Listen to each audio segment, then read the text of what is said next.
Day 12, Matthew 17. And after 6 days, Jesus took with him Peter and James and John his brother, and led them up a high mountain apart. And he was transfigured before them, and his face shone like the sun, and his garments became white as light. And behold, there appeared to them Moses and Elijah talking with him. And Peter said to Jesus, Lord, it is well that we are here. If you wish, I will make 3 booths here, one for you, and one for Moses, and one for Elijah. He was still speaking when, lo, a bright cloud overshadowed them, and a voice from the cloud said, This is my beloved Son, with whom I am well pleased. Listen to him. When the disciples heard this, they fell on their faces and were filled with awe. But Jesus came and touched them, saying, Rise and have no fear. And when they lifted up their eyes, they saw no one but Jesus only. And as they were coming down the mountains, Jesus commanded them, Tell no one the vision until the Son of Man is raised from the dead. And the disciples asked him, Then why do the scribes say that first Elijah must come?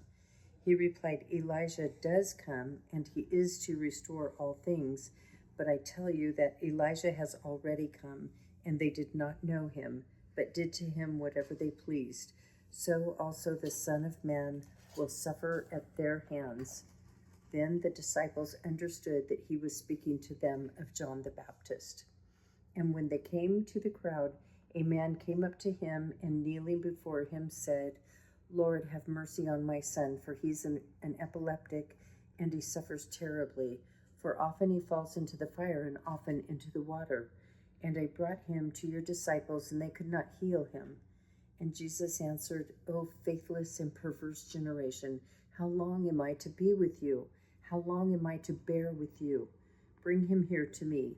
And Jesus rebuked him, and the demon came out of him, and the boy was cured instantly. Then the disciples came to Jesus privately and said, Why could we not cast it out? He said to them, Because of your little faith. For truly I say to you, if you have faith as a grain of mustard seed, you will say to this mountain, Move hence to yonder place, and it will move, and nothing will be impossible to you. As they were gathering in Galilee, Jesus said to them, The Son of Man is to be delivered into the hands of men, and they will kill him. And he will be raised on the 3rd day. And they were greatly distressed. When they came to Capernaum, the collectors of the half-shekel tax went up to Peter and said, Does not your teacher pay the tax?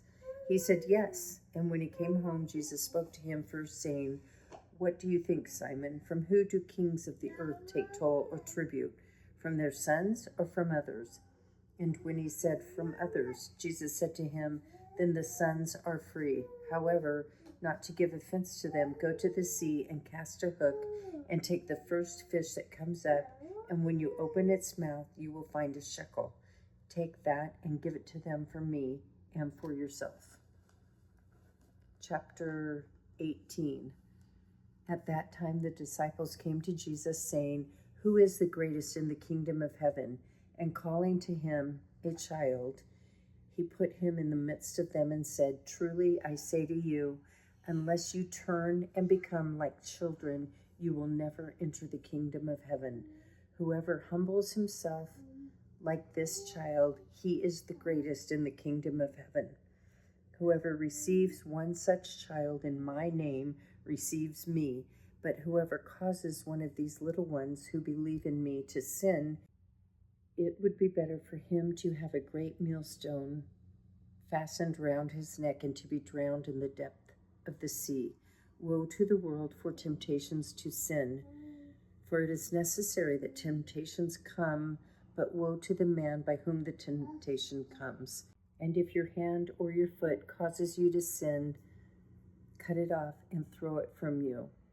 It is better for you to enter life maimed or lame than with 2 hands or 2 feet to be thrown into the eternal fire. And if your eye causes you to sin, pluck it out and throw it from you. It is better for you to enter life with one eye than with 2 eyes to be thrown into the hell of fire. See that you do not despise one of these little ones, for I tell you that in heaven their angels always behold the face of my Father who is in heaven. What do you think? If a man has 100 sheep and one of them has gone astray, does he not leave the 99 on the hills and go in search of the one that went astray? And if he finds it, truly I say to you, he rejoices over it more than over the 99 that never came astray. So it is not the will of my Father who is in heaven that one of these little ones should perish. If your brother sins against you, go and tell him his fault, between you and him alone. If he listens to you, you have gained your brother. But if he does not listen, take 1 or 2 others along with you, that every word may be confirmed by the evidence of 2 or 3 witnesses. If he refuses to listen to them, tell it to the church. And if he refuses to listen even to the church, let him be to you as a Gentile and a tax collector. Truly I say to you, whatever you bind on earth shall be bound in heaven, and whatever you loose on earth shall be loosed in heaven. Again I say to you, if 2 of you agree on earth about anything they ask, it will be done for them by my Father in heaven. For where 2 or 3 are gathered in my name, there am I in the midst of them. Then Peter came up and said to him, Lord, how often shall my brother sin against me, and I forgive him? As many as 7 times? Jesus said to him, I do not say to you 7 times, but 70 times 7. Therefore the kingdom of heaven may be compared to a king who wished to settle accounts with his servants. When he began the reckoning, one was brought to him who owed him 10,000 talents. And as he could not pay, his Lord ordered him to be sold with his wife and children and all that he had, and payment to be made. So the servant fell on his knees, imploring him, Lord, have patience with me, and I will pay you everything. And out of pity for him, the Lord of that servant released him and forgave him the debt. But that same servant, as he went out, came upon one of his fellow servants who owed him 100 denarii. And seizing him by the throat, he said, pay what you owe. So his fellow servant fell down and besought him, have patience with me and I will pay you. He refused and went and put him in prison till he should pay the debt. When his fellow servants saw what had taken place, they were greatly distressed, and they went and reported to their Lord all that had taken place. Then his Lord summoned him and said to him, you wicked servant, I forgave you all that debt, because you besought me, and should not you have had mercy on your fellow servant as I had mercy on you? And in anger his Lord delivered him to the jailers till he should pay all his debt.